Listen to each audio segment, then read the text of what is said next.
Hello, everybody. Welcome to Radiator Comics Studio. My name is Neil Brideau. My pronouns are he, him. I run Radiator Comics, which distributes self-published and small press comics. Radiator Comics Studio is a series of online programs and print publications designed to support and expand the cartooning community in South Florida and to connect it with the national comics scene. It's supported by the John S. and James L. Knight Foundation, and we're grateful for their support. We are broadcasting today from Miccosukee land. The people from whom the land was stolen are still here, and they're still caring for the land. It's also important to acknowledge the history of African-American, Bahamian, Haitian, and other Caribbean people whose labor made South Florida what it is today. We have a lifelong responsibility to be better neighbors and to the people and places where we're located, and to work to dismantle white supremacy. Expressing one's ideas through comics and zines can be really powerful, and one of our hopes with programming like today's is to make those tools of expression more accessible. So we're grateful to have everybody here today, and especially excited to welcome Koyuki Panda to present an introduction to inking with Japanese dip pens. She'll be talking about the different types of nibs, their uses, how to care for them, and we'll get to see Koyuki ink with them. I'm super excited about that. Let me share my screen real quick.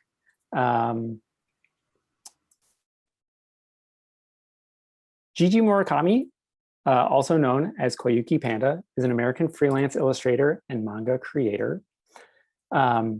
She specializes in mixed media ink illustrations and manga art influenced by horror and science fiction, mainstream and cult films, Japanese manga art masters such as Katsuhiro Otomo, and her experiences as a Black woman in America. Her aim is to combine her tastes and beliefs to produce provocative yet relatable illustrations and manga that speak to current day-to-day and societal issues. Everyone, please welcome Koyuki Panda.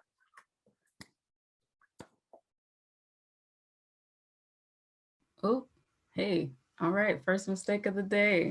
Nice. Okay, thank you, Neil. The introduction is lovely, as always.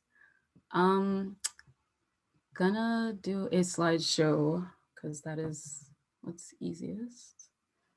So here we go. All right.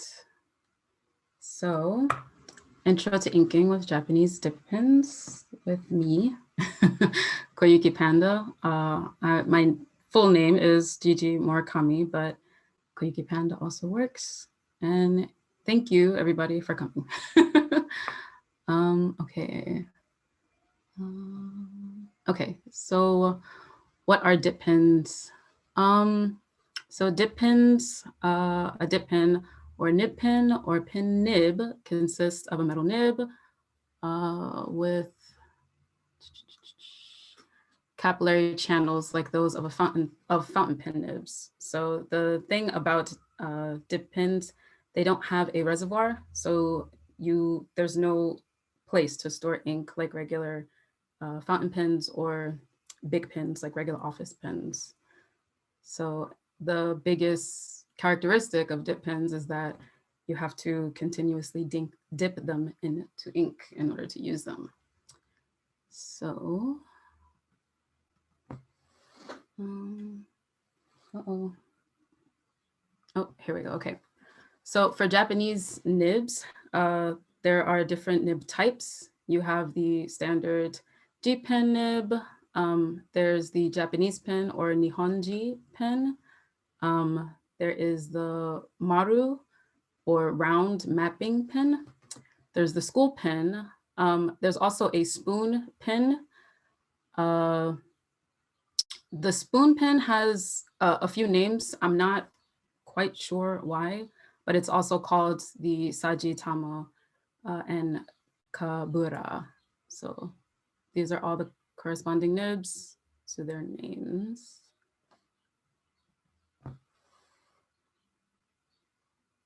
Oh, okay. All right, so some pros of using dip pens. Line variation is quick. It's very easy to clean. There's a lower cost of entry compared to other inking supplies, such as milli pens or like pen sets. It's easy to switch between different nibs and different types of inks. There's a vintage appeal. There's a variety of inks to choose from, color inks, matte, waterproof, etc. And it looks professional, and you get some cool points with some other artists. Some of the cons of using dip pens, they're not easily portable. There is like a whole setup situation that you have to have. Sometimes that includes bringing water, similar to like with watercolor. Sometimes you have to bring water to clean the nibs, and it's not easily portable. You're consistently dipping into the ink for use. As I mentioned before, there's no reservoir. So the only way to use it is to dip. Checking for nib and nib holder size compatibility. So with the Maru pen, the reason why it's round, or it's called like a round pen, is that the base of the pen is round and it's not open-ended. So the nib that is going to hold, the nib holder that's going to hold the Maru pen has to have a smaller hole.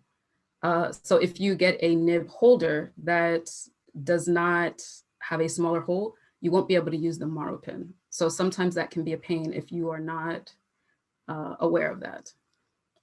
There is a learning curve using these pens. Sometimes applying too much pressure can snap them. So there's that. Also, some pens are better with pressure, some pens are not. Understanding which are and aren't are good to know. They have to be prepped, especially if the pen is new. There's a process in order to clean up the pen to get it ready for use. It can be messy. It's open ink, enough said. And it may require special or specific ink and paper for use. So these pens clog quite easily. So using papers with too much fiber is not a good idea. So you may have to have a specific type of paper and ink for these pens. So the nib type, hardness, and line variation. Each pen has a different set of things to keep in mind. The G pen, which is typically the standard mangaka pen, it has a fine kind of light hardness. So the more pressure that you put on it, the harder the line, the bolder the line will be, but it is also quite a light pen to use. So adding too much pressure could bend the pen and it won't be usable anymore. So there's that. But it is best for general use. So you can use it for objects, scenery, people, pretty much anything. The Maru pen has a light to moderate kind of hardness. So it's somewhere in the middle with its hardness. And just to clarify, by hardness, I mean how stiff the pen nib will be. The Maru pen is kind of, I feel, in between. Pressing down more on the Maru pen is a bit safer because the nib is a little shorter than like the G pen, for example. The Maru pen produces a lot of fine lines with some variation depending on the pressure, and it's typically best for hair and some smaller details. The school pen, which is a pen that I just started using and I really like, the hardness it's quite hard. It's a lot harder than a G pen, and it creates lines that don't have much variation, but they are thinner than a G pen, but they are not thinner than the Maru pen or the mapping pen. The school pen is very good for smaller details, scenery, objects, and anything that requires uniform lines. And the Kubara Kabura pen, the Saji Tama spoon pen. There's a moderate hardness. It's not as hard as the school pen, but it is quite hard. It does create bold lines that are typically uniform, similar to the school pen. But yeah, there's not a lot of line variation you can get. It's maybe a little bit more than the school pen, but not a ton. And the Tama or spoon pen is best for backgrounds, scenery, and objects. There are some other specialty nib types. So there's a model pen soft type. This is softer than the usual model pen. As I mentioned before, the model pen has kind of like a moderate like hardness. Sometimes it's too much for people, depending on how heavy-handed you are or not. So the soft type makes it a bit more comfortable for people who have a bit of a lighter grip. There is the model Tank Master pack. These pens actually have a reservoir on the back, so you can hold a bit more ink with the model Tank Master pack, which is good because the model pen is quite expensive, actually, compared to all of these pens. This particular pack is quite expensive for the amount of nibs that they give you, but because there's a reservoir in the back, it kind of adds a bit more value to it than the usual pack of model nibs. And then you have a hard G pen. The hard G has a firmer, it's a sturdier hardness than the other G pen. So for more heavy-handed artists, it's easier to get line variation with the hard G. Some plating, nib plating. This is not super duper important information, but it could be useful depending on how often you're planning to buy nibs. Super standard is the silver, aluminum, chrome, or steel. This is as standard as it gets. It's just silver. It's 90% of the time, this is what you'll see. The higher grade is titanium or gold. It's very durable. It doesn't take longer to rust, but it's a lot more expensive. This is a set of G pens that are titanium, and I believe these are, for a pack of 10, like $27. So, you know. And then there's bronze. I typically see these for model pens. The bronze are pretty good. I actually have a pack of bronze model pens. They are, I would say, standard plus. They're not, I think that they last a little longer than the silver nibs, but it's still quite expensive because they're models, but you know. So just some quick tips on cleaning. When you first get new nibs, they are coated in an oil to protect them from rusting during transportation. So alcohol, acetone, or toothpaste, oddly enough, can be used to clean the oil from the new nibs. A lot of mangaka in Japan tend to actually just burn it away with a lighter. A lot of people advise against that. I will not. I actually burn my nibs with the lighter. It's just a quick pass through. You don't want to hold it too long because they will burn, but you know. And then alcohol and acetone can also be used to clean ink buildup on nibs. So as you're using the pen, it's helpful to wipe the ink off periodically to avoid buildup. Sometimes it'll just happen. The buildup will be thin, but if it gets too clogged up, then you can still use these things to clean it up. And there are nib cleaning products available as well. Nibs and nib holders should be dried off completely to avoid rust and damage. That is a big one. I have in the past let some nib holders and nibs go to hell and rust up. It's quite dangerous because these are really sharp. a lot of times they don't give you caps to protect the nib itself as it's on the holder. Sometimes they do, sometimes they don't. It depends on which nib holder you buy, but that can be dangerous and you want to be safe when using these. While using the ink, as I mentioned before, the nib should be wiped off periodically to avoid buildup, clogging, and to maintain line clarity. If you are not wiping consistently, your lines will be a lot bolder than they're supposed to be, regardless of what pen you're using. That's kind of a clear sign that there's too much buildup going on. And lastly, avoid using thin tissues, fiber heavy napkins to wipe the ink away from the nibs as you're cleaning, because that can cause clogging. Typically, I use paper towels, but if you have a thick cloth that doesn't have too much fiber, that pretty much does the trick as well.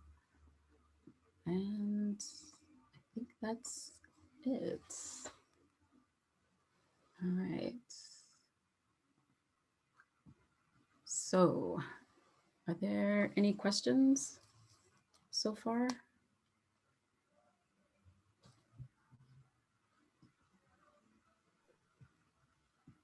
Doesn't look like there are any yet, but.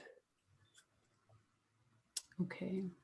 All right. Well, in that case, I think I'm gonna probably start inking then. There was one pen that I didn't mention the line variations for, and that's because I'm gonna be using that pen, which is the Nihonji pen, or the Japanese pen. Compared to the other pens, that pen allows for more curvature. It is meant for Japanese calligraphy.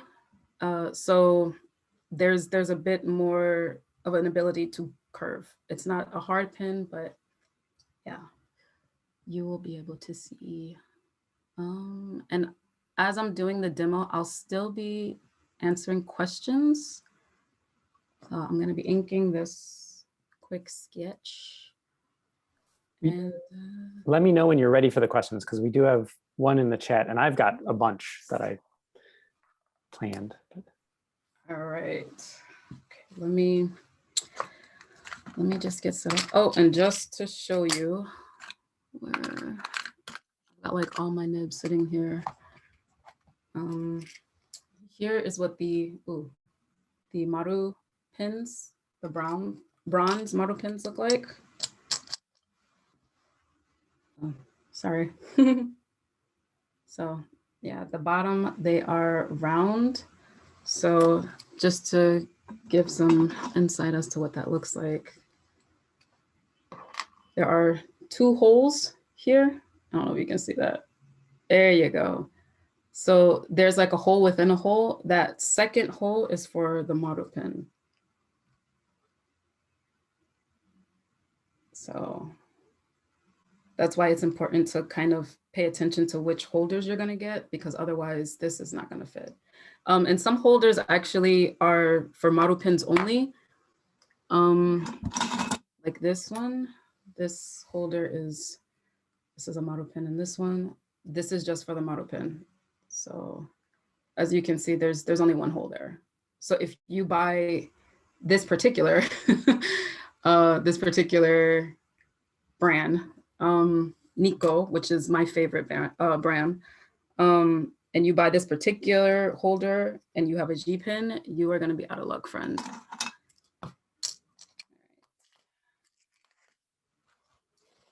So let's get started.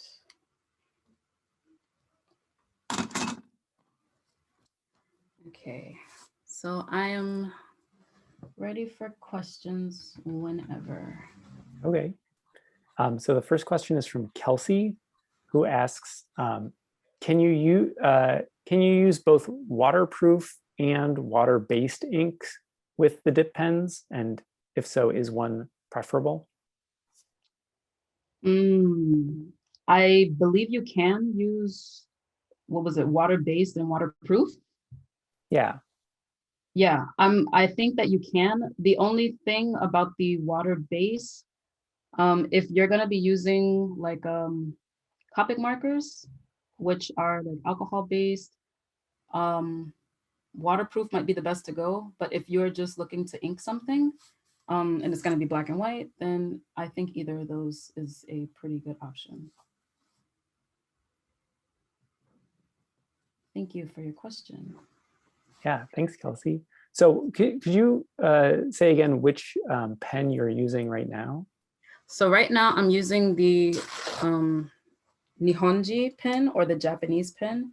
This pen is it's a little difficult to find online sometimes because the English name is Nihon. The English name is Japanese pen, and that's like, I'm pretty sure you can imagine Google will give you all types of things that is not this. But because Nihonji also means like, well, Nihon means Japan, so it's also kind of tricky. But yeah, I actually have a guide available with all of this information and stuff for you guys. But this is the Nihonji pen. Cool.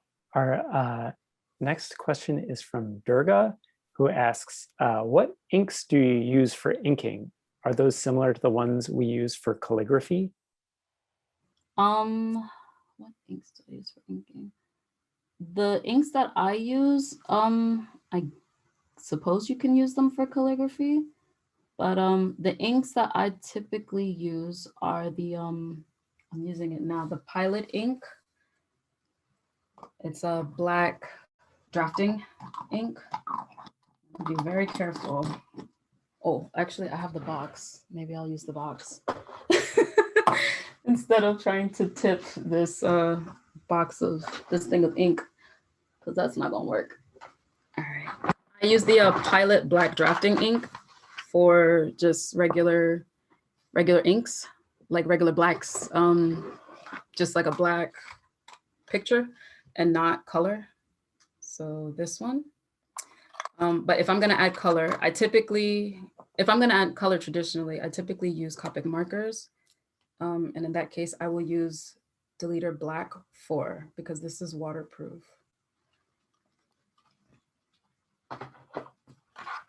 Cool. Ooh. The next question is from Emmanuel, who asks, when using flame for the nibs, what should you use to hold it? I feel like if I use the holder over an open flame, it could end badly. I use the holder. I actually might demonstrate that because I think this nib is a little used. So I'll demonstrate that now. You can use the holder. There should be enough space from the holder because you want the nib to be caught on the flame, not the holder, especially if you have a wooden holder. I can kind of demonstrate that now. So just quick pass through. That's it. I typically use water afterwards just to sort of wash everything away. Yep. And it didn't burn. It was a victory. Okay. And kind of just test it.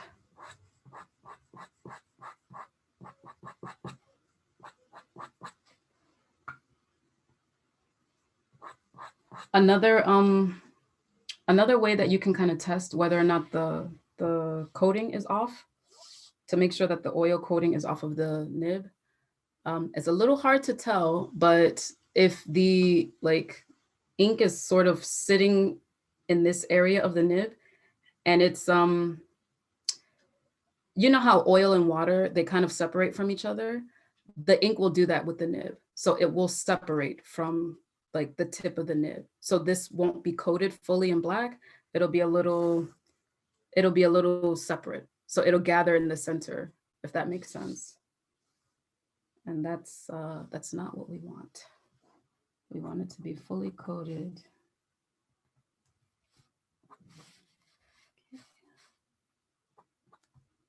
There we go. These lines are a lot finer now. So, and we have a question from Gail asking, what medium did you use for the drawing prior to inking? Is it graphite or charcoal or something else? I used just graphite. I used what do you call this? I used a just a regular mechanical pencil. That was it. I traced this picture. So I did a quick sketch of it first and then traced it with my light box. That's why the lines are so clean. Is that your general process? Yeah. Before I used to kind of just go straight to the paper, but now I find that like it's a lot easier. So for me, and other people might have this issue too when it comes to inking, but for me, if I am inking, if I'm sketching, sometimes I'll get really into it and I'll just like kind of have a good old time. There'll be pencil marks everywhere. And then when it comes to the time that I have to ink, my eye gets really confused and I'm not quite sure where I have to put my pen, where I have to put my lines at. So for my process to sort of avoid that confusion, I decided to start tracing my sketches, my rough sketches first, and then going over with another pencil on the actual paper I'll be inking on, and then inking from there. Because this is a lot easier for my eye to sort of understand where it's gonna lay the pen at. So you're essentially you're drawing 3 times. Yeah. Yeah, it's a bit of a pain, but it tends to come out a lot better than if I were to just go for it. Like it tends to come out much better. Just make sure you guys can see. Yeah, this is looking great. Iman asks, what paper type is best for this? Something smooth. There are Japanese papers, Japanese brands that have like manga specific paper, which is what I'm using now. That's really good. You can also use other like non-Japanese papers to use these sort of dip pens. They just have to be smooth. Fiber is the enemy when it comes to these guys. It will clog. The lines are not going to look good. The fiber will get stuck in between. Let me see if I can show you guys this. I forget what this is called, but it's if you look at the pen, it's in some of the illustrations in the slideshow, but if you look at the pen, if you kind of like press on it, it'll split. You see that? There's a bit of a split there. Yeah. When fiber gets caught in that, it'll make your line a lot bolder than it's supposed to be, and it'll mess up the ink flow. So all the ink will kind of gather into the fiber, especially like if there's a trail, you know, how fibers get those like those stray ends. If there's a trail, you'll get like maybe 3 different lines or something as you start to use it, and it'll be a big mess. So avoid anything with fiber, not just the paper, but like the tissues to clean it with and stuff. Just like fiber is bad. Very, very bad.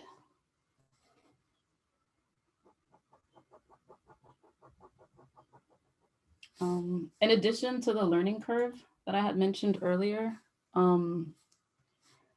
these are made of metals. So like, I know sometimes people, including myself, can get very uncomfortable when metal hits a surface. And you will definitely feel that with these to like a lesser extent, kind of like that chalkboard, like nails on a chalkboard kind of feeling. There is a little bit of that happening, but it kind of, you know, the more that you get used to it, the less it bothers you.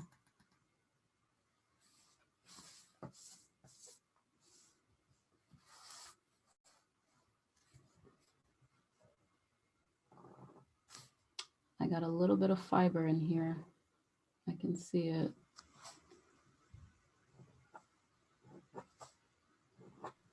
When that happens, what do you do? You can dip in water. So I'm dipping this in water right now. You can't see. And then you just clean wipe. And there should be no ink on it. And you can just double check. You don't have to bend the center to split it to check, but you know, you can just give it a look at, and then if you see more fiber, just clean it off with the napkin.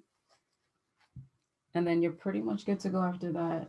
And also, like after you clean, just a test, you know, just to make sure that the lines are consistent and that it's good. And then you're good to go again.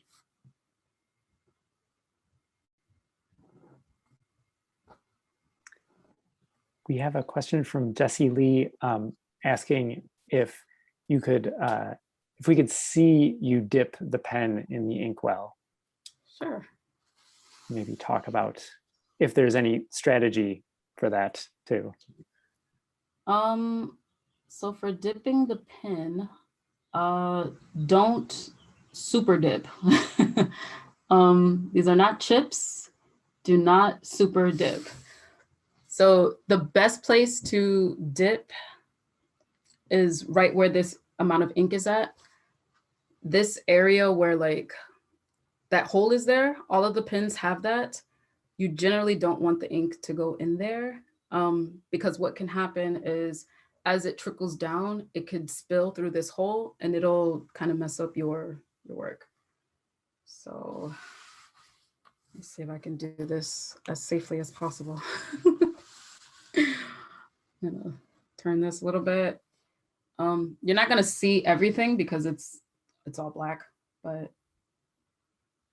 and this ink is pretty used, so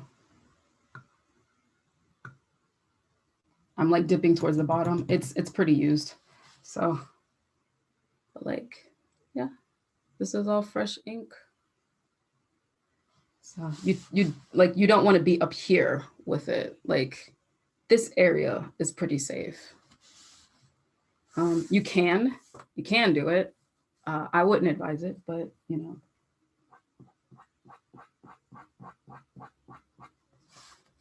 Sticking to the tip is it's best. It's a lot of like, there's a lot of innuendos when talking about dip pins, you know, just like it's a lot. I was trying to avoid saying that, but it's just, I can't help it. It's just a lot, but.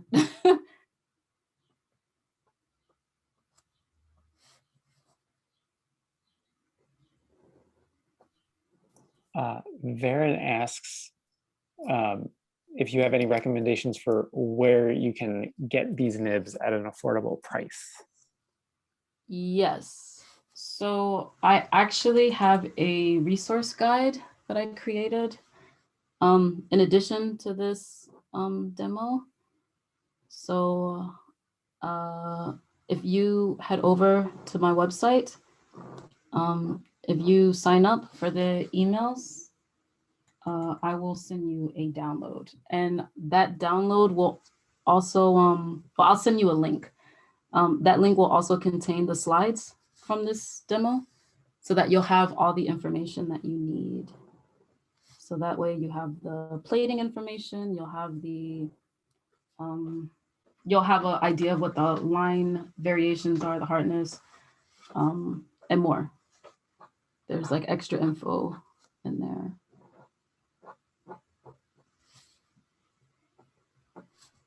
Thanks for putting that together. No problem. There's a lot, like it's a lot when it comes to dealing with these pens. I've been working with these for quite a long time, but as far as the inking part of it goes, I was like really, really hustling to try to get it together.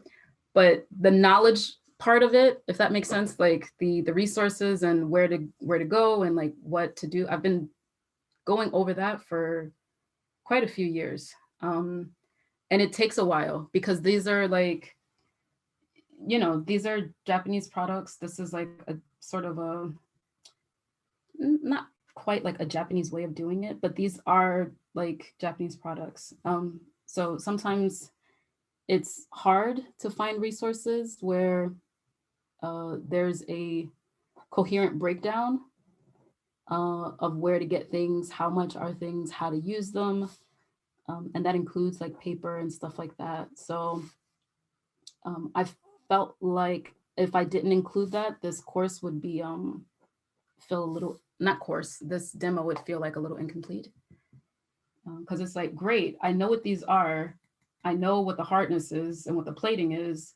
Where do I get them? So I figured that would be very useful.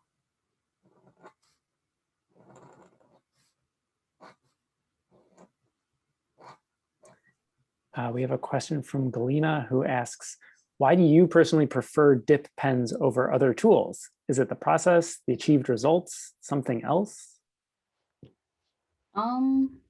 I like using dip pens. Initially, it was because I wanted to be like my idols. Neil had mentioned earlier that I am influenced by Katsuhiro Otomo. I'm also influenced by other Japanese mangaka. And initially, it was just to, here comes the messiness. I've got ink in my hands.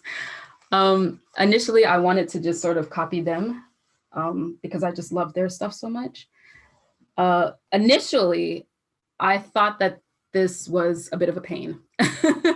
A friend of mine also a mangaka, and she was kind of she was doing her work with dip pens also.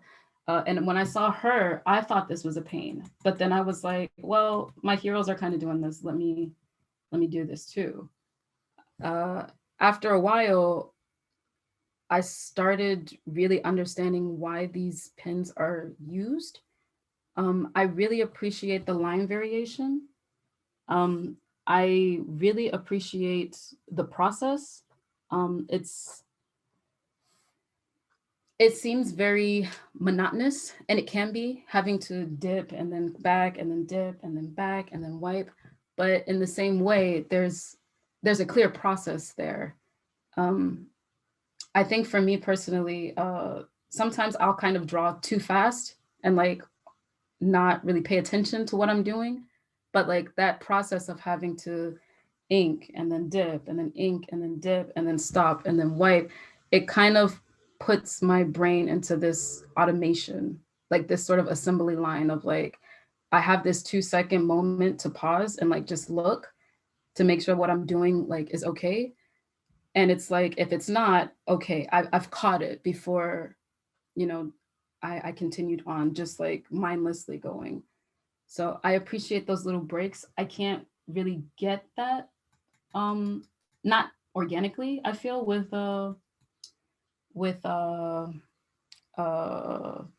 like pigment liners and stuff like that. I still have those supplies because those are useful. But I've started recently stopping and pausing even when I use pigment liners because of this process. So for me, it becomes very helpful to sort of reflect on what it is that I'm actually doing. Does that line make sense?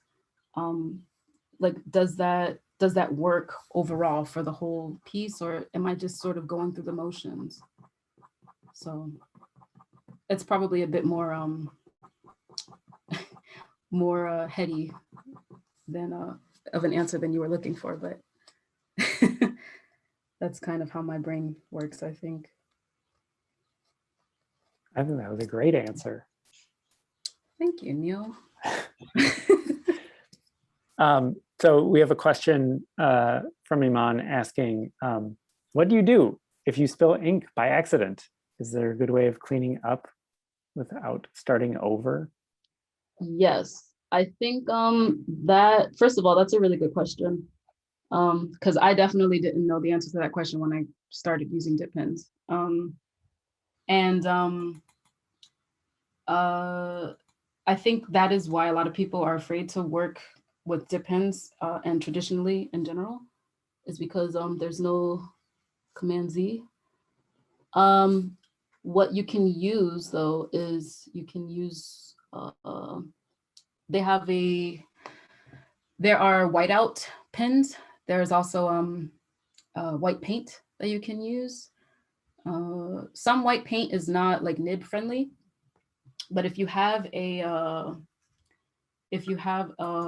like a liner that is kind of the same like line variation, line weight as the line that you got to clean up, you can always use that. But there are nib friendly white pens and white inks that are available. That is also in the resource guide. So I'm saving y'all a lot of time. So definitely sign up to get it. Because all of that stuff is in there as well. I can show you what I have right now though. Where are my whites at? There's Presto. Oops. Presto by Pentel, which is a like correction pen. I think you can use this for regular pens also, not just nibs. There's this. Copic also has an oblique white pen. So there's this. I actually use this more often than not now. It's really nice. It's about $11 or so. I'm liking that one. It's really opaque. It doesn't cake on. This one can kind of cake on a bit. So this is very similar to regular whiteout. The Copic opaque white doesn't really cake on so much. So that one you can use nibs. There's also Deleter 2 white. So there's this. This one's really good. This one kind of cakes on a little bit. Depends on how much you put, but it's pretty decent.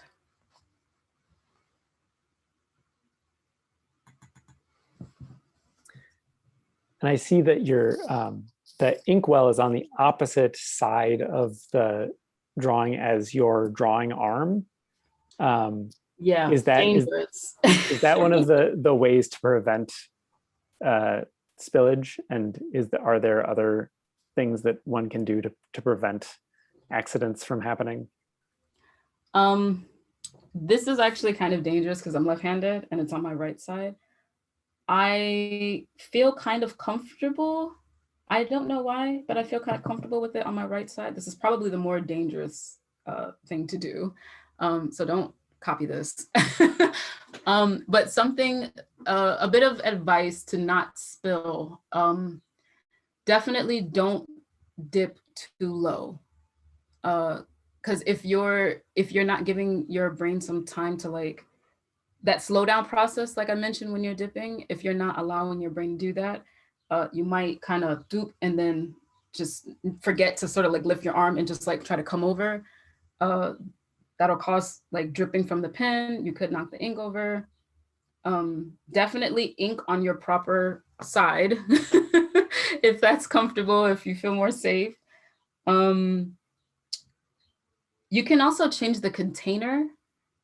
So this is like, obviously this is just the regular container of like where the ink, how I bought it. But like if you have a flatter container that you prefer, that you know you wouldn't spill, you could do that as well.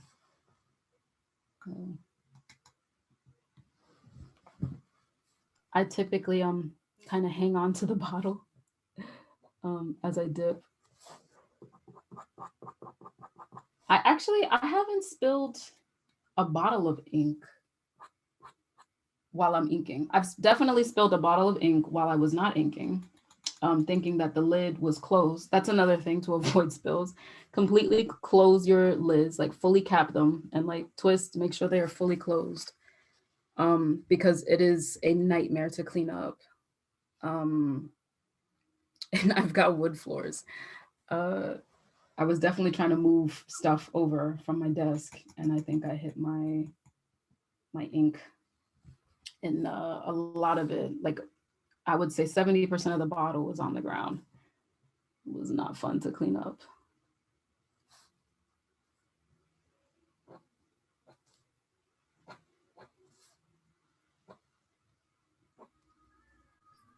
Have you been using the same pen for this, the whole drawing so far? I have. How often do you change, like switch pens within a drawing? Is that a common thing, or is that like not? It depends. If I'm, because this is a fresh pen, we just like lit this one up. I'm pretty comfortable with it right now. But if I start getting uncomfortable, I might switch. It also depends on what I want my lines to do. This pen has some finer lines than the G pen.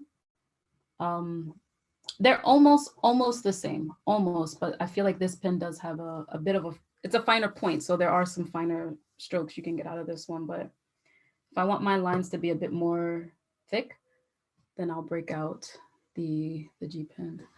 I think I will actually, I'll break out the G pen. Give this one a rest.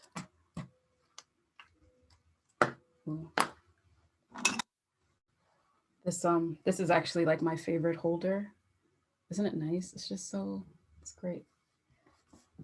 I typically like working with longer, oh, this one might have to be changed. I typically like working with longer nib holders than shorter nib holders. Just my own personal preference.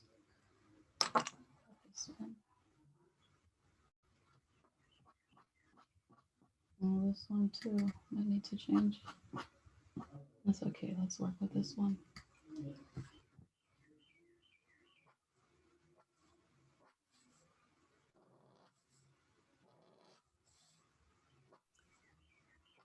We have a question from Emmanuel asking, what advice would you give to someone who would do some kind of sketching with a dip pen? Sketching.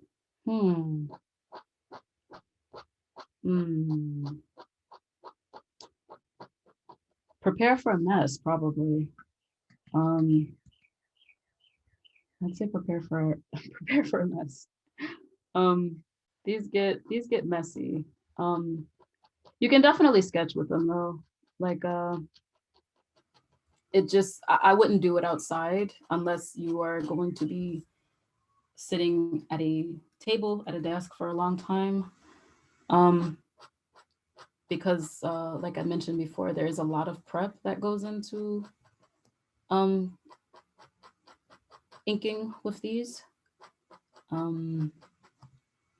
Yeah, I just wouldn't do it outside, but you could totally do it. Also, if you're gonna do sketch in a sketchbook with these, giving your page some time to just like dry and breathe is recommended. Unlike the regular like pigment liners or those like the liner pens, this is like open ink on here. So just be aware of that. So it's, you know, it's not like you can just open this up and then ink and then close your sketchbook. it'll smear if you don't give it just a little bit of space to dry.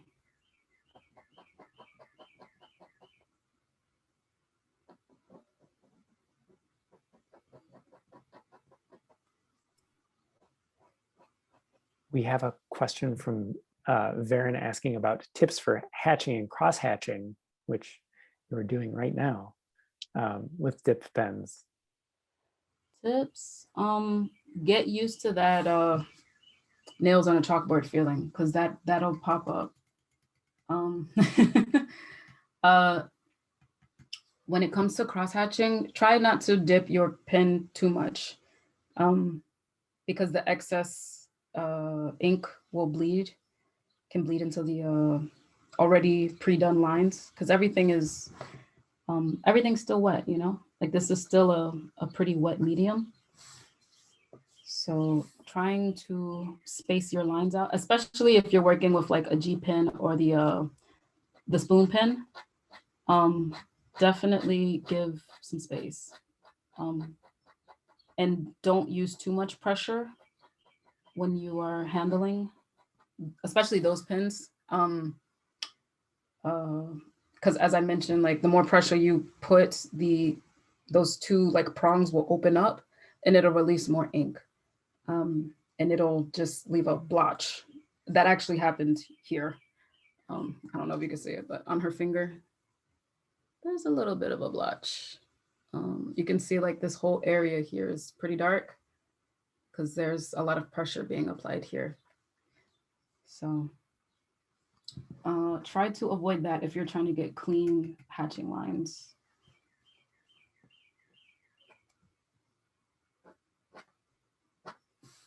See. And we also have a question from Iman asking, how do you ink things like clothing or things that require filling in?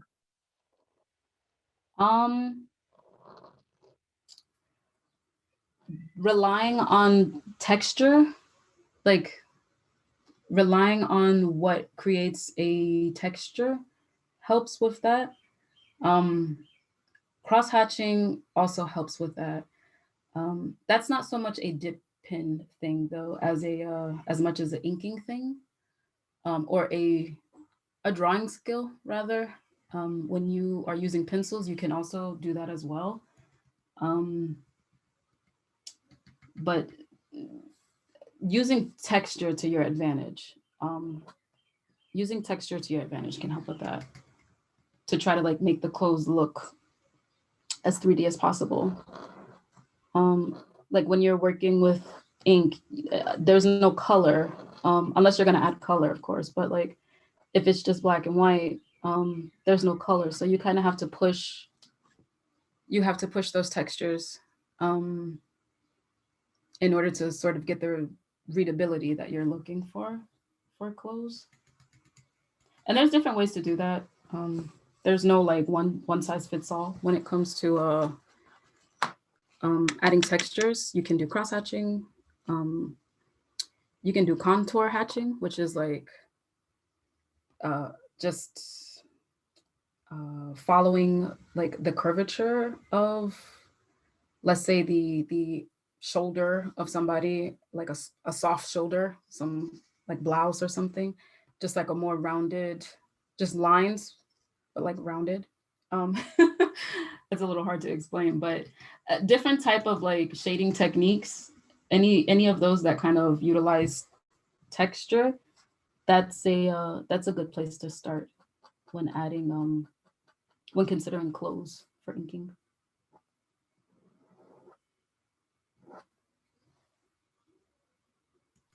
When you add areas of like solid black to your drawings, what do you use to achieve those larger areas?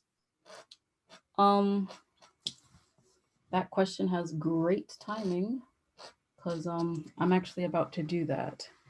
I use a brush, a fude brush. Most of the products that I use are Japanese because I do manga. So For the Fude brushes, it's essentially just a brush with the ink well. Let me show you guys what that looks like. The brushes that I like to use are from Pentel. I did not add the brush pens in the resource, but I added different companies you can search up, but Pentel has really good brushes. This is the Pentel Pocket brush. This is super popular, especially recently, not recently, but within the past few years. A lot of artists who do watercolors especially use this brush, watercolor and inking. There's also, this is still Pentel, but it's a different type. This is like the Super Fude brush.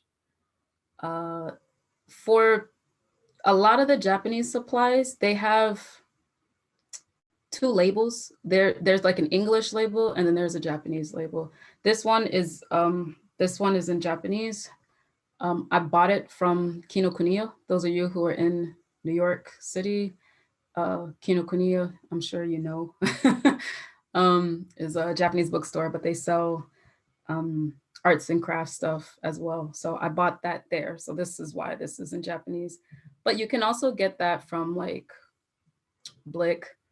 If you have like a local art supply store, I'm pretty sure they might have this. Like if they carry inks and stuff, they might have them. And if they don't, you may be able to ask if they can bring it in and see what they say. But these are also on Amazon as well. I try to avoid mentioning Amazon. And in the resource guide, I don't mention Amazon intentionally, but you can. Everything's on Amazon. Anything that you find that you want to purchase or experiment with that's in that resource guide, or like what I'm using now. In addition to the links that I provided, there's also Amazon. So.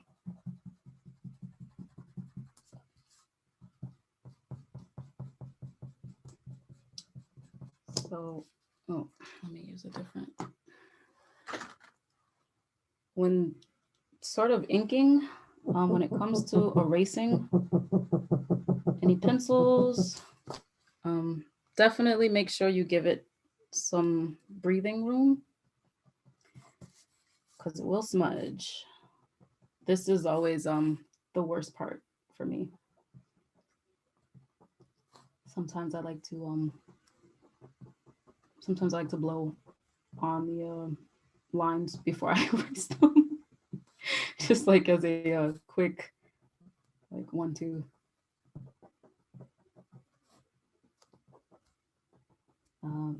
I typically use white erasers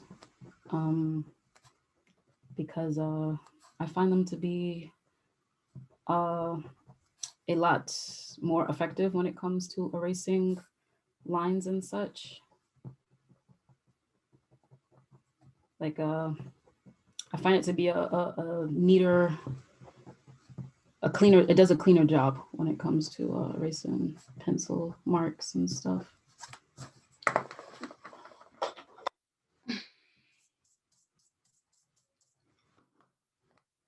I got a few smudges on here, but that's totally normal. You can like wipe that out. And I think Iman had asked this earlier about spilling ink. Something else that you can do, if you've spilled like a huge thing of ink, just grab one of your paper towels, kind of like just like dip it a little bit. Definitely don't like splat it because that'll smear the ink, and any repair that you hoped to have get done you won't be able to see. So definitely just kind of dip it. The point is to like use the paper towel to absorb the ink. And then once you've kind of absorbed it, you can use the white pen to sort of clear up what you don't need, and then you can just go over it again.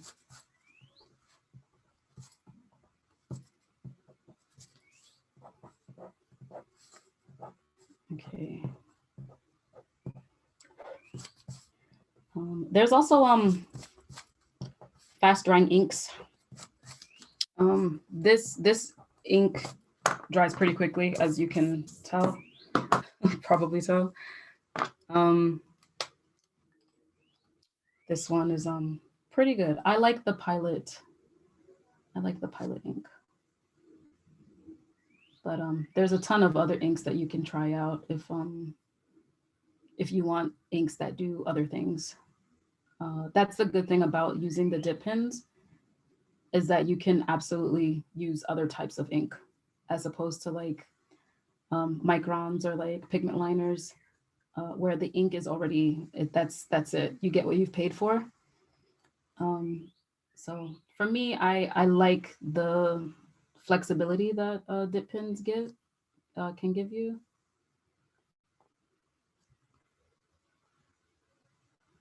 I'm hoping I'm hoping in the future to be able to mess around with colored inks. I think that'll be fun.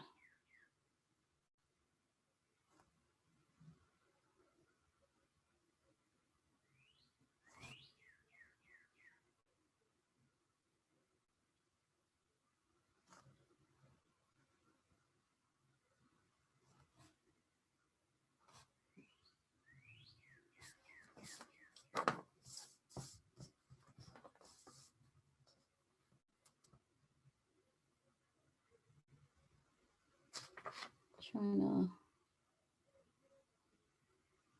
get this in as fast as possible.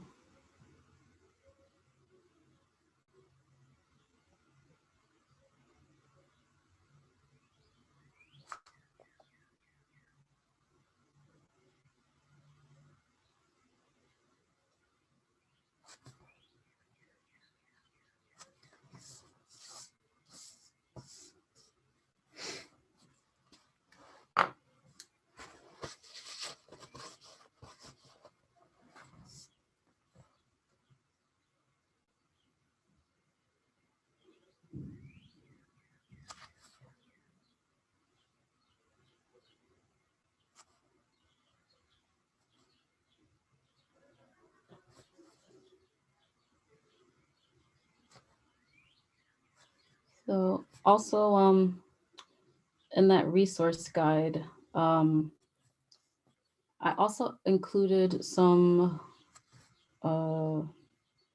resources for inking. So now that you know like how to sort of get into dip pens, if you feel like you want to do better with your inking, I put some resources in there so that you can get started on your inking journey.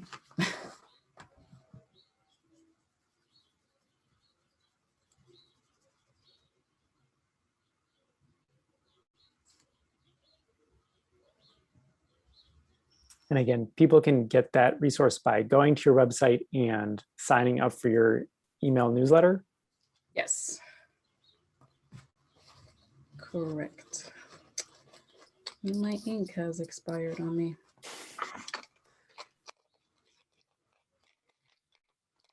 Well, we have hit the 1 hour mark for the event. I just wanted to check in with you time-wise, make sure that you... I am still good. As long as everybody's still good. Yeah. I'll finish this up and then be done. This has been really great to watch. I'm glad. So, and Carrie asks about the brush pens. Can you refill the ink, or are they single use? For these specific brush pens, the Pentel ones are refillable. So I actually, I ran out. This is what the cartridge looks like. You can pop this guy open. I just added this, so I'm not gonna take it out, but there's a kind of a, there's, oh God, how do I say this?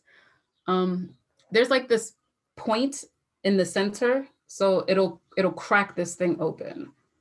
So you know how like with Capri Suns, you put the straw in, it'll pop it open. It's the same principle. So, and these, this is, you can get this Amazon or anywhere else at an art shop that's by you.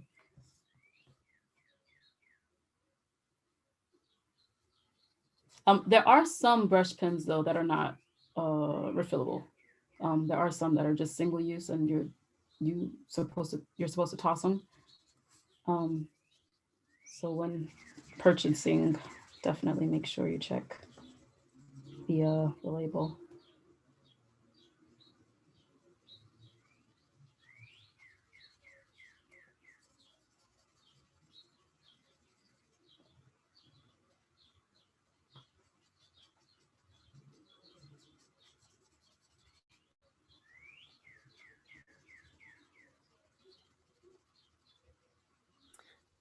We have a question about methods of storage. What do you suggest in terms of methods of storage for dip inks and the pens?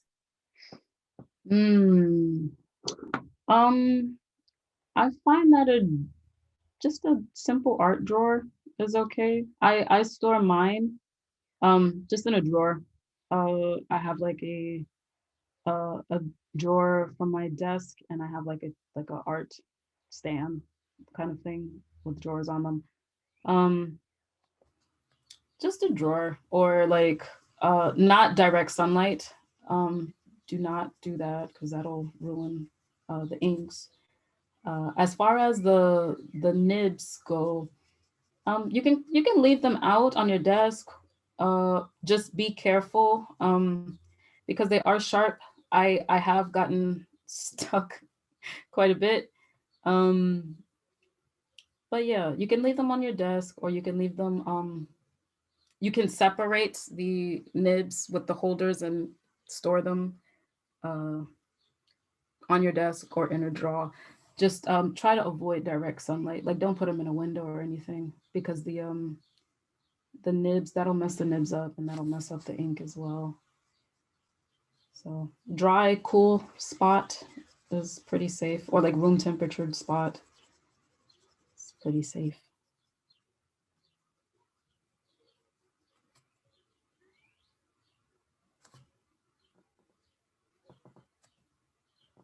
I did not think about that actually. That's a good question.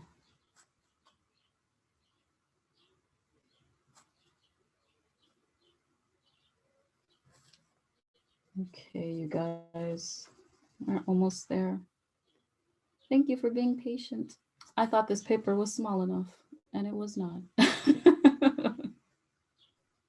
No, this is great. Do you, so, and then follow-up question about the storage. What about traveling? Do you travel with your dip pens and your ink?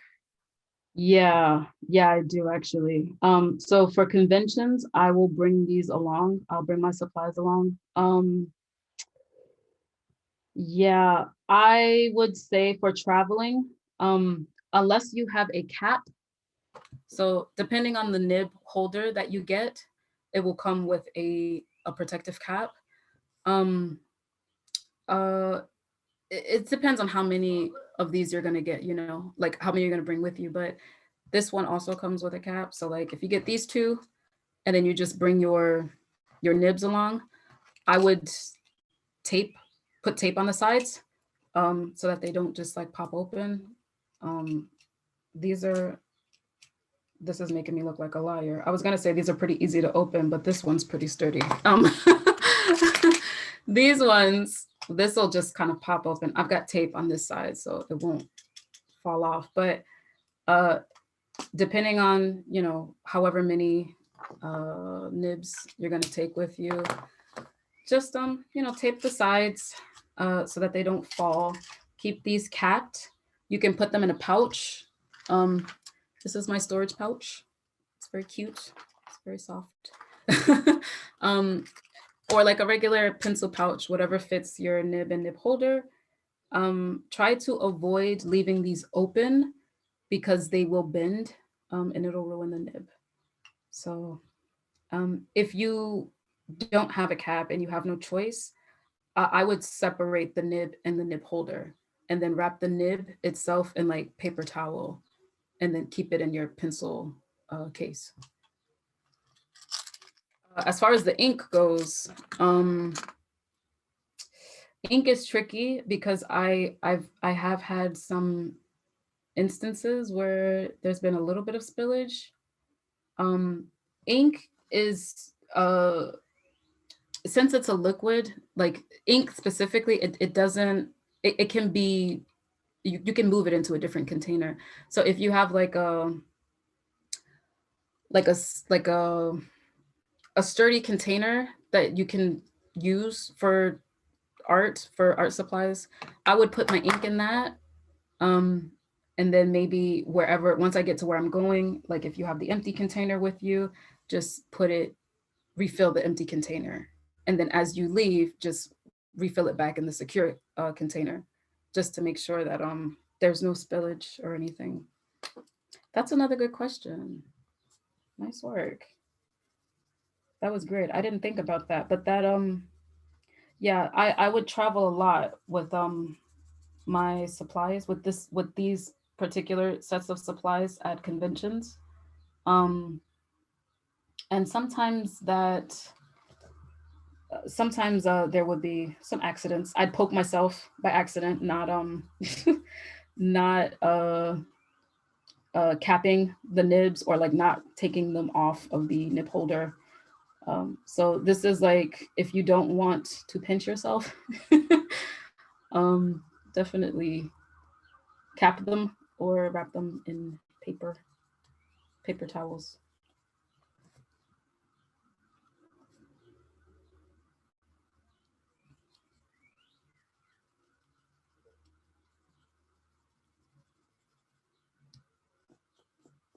I don't know why this ink flow is so weird. Maybe I didn't press the ink in hard enough. Okay. And this is pretty much it. I don't know what's going on with this one. Let me change my brush. Maybe that'll do it. This Fude pen has pretty good ink flow.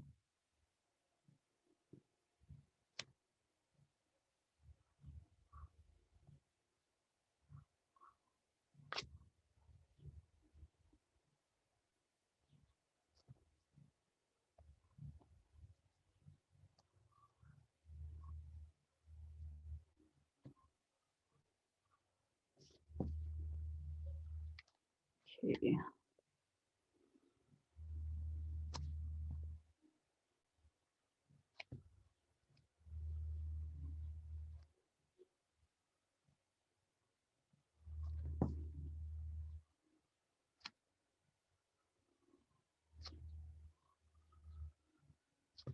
There we go.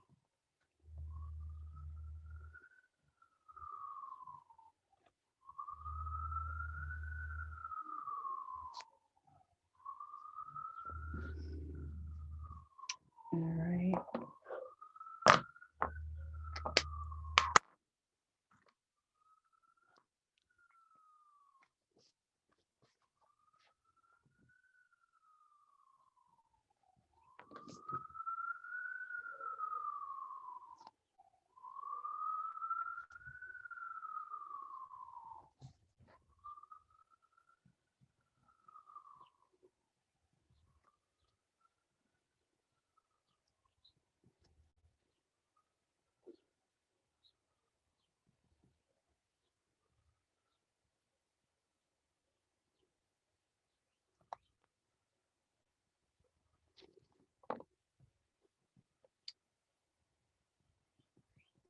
This is pretty much it.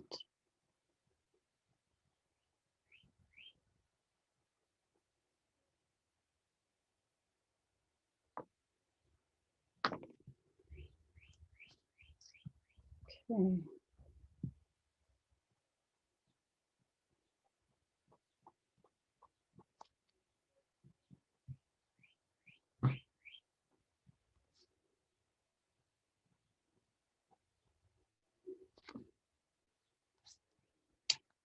All right.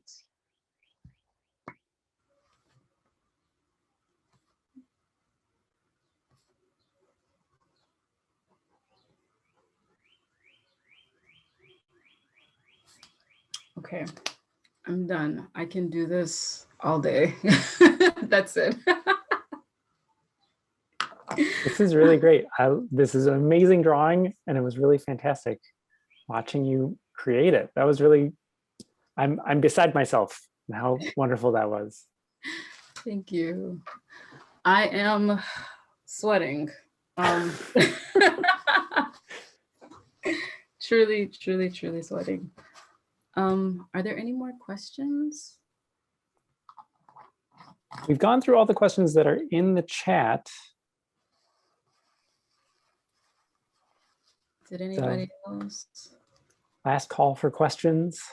Yeah, last call for questions. I have definitely run over. I am so sorry, you guys. You were the one doing all the work. Don't apologize to us. 2 quick questions. Favorite conventions, and is this one of your characters? Favorite conventions. I really liked ZenkaiCon in Lancaster, PA. I tabled there only once, but it was a really, really good experience. The staff was really nice. The other artists were really nice. The congoers were super, super sweet. I would definitely go again. I was looking to go again, but it's super competitive, but I love it. Even if to just go as a congoer and not in the artist alley, I would love to just be in that atmosphere again. And that was ZenkaiCon? ZenkaiCon, yeah. ZenkaiCon in Lancaster, PA. Yes, perfect. And this is not my character, actually. She is just a lady that I came up with. I wanted to draw vampires for a long time.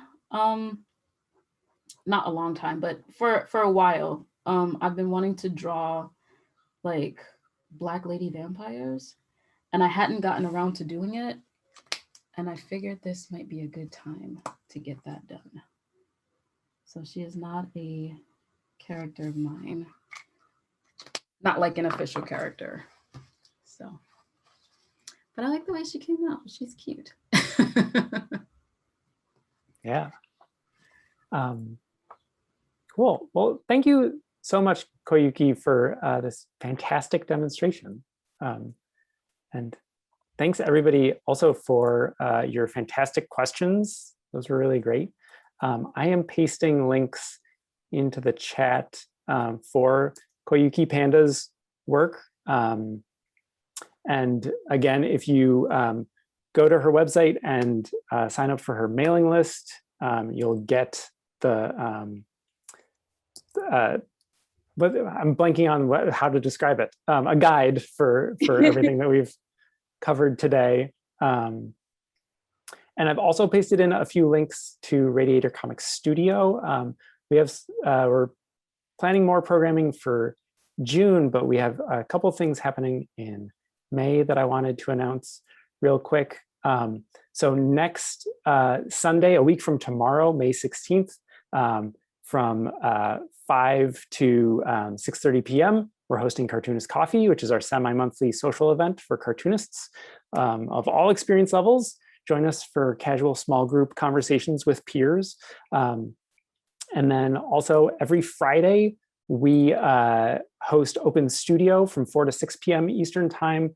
It's a time for you to work quietly on your work in the telepresence of others. And if by any chance you're based in South Florida, Radiator Comics and Black Jose Press are teaming up to publish a second issue of the Sun and Sand comic anthology, which is a free comic anthology about South Florida We are accepting submissions through May 31st. This is only open to local cartoonists, but if you are not local and you want to read the first issue of Sun and Sand Comic Anthology, you can go to sunsandcomics.wordpress.com, and you can either read the comics online, you can download a PDF, or you can request a physical copy, and if you cover the postage, we'll mail the copy to you. Those are all the announcements that I wanted to make. So thank you again so much, Koyuki Panda, for your presentation and your demonstration today. Thanks to everybody who joined us today from all over. And I hope this event has inspired some of you to do some drawing this weekend. Have a great day, everybody. Bye. Bye. Thanks for being.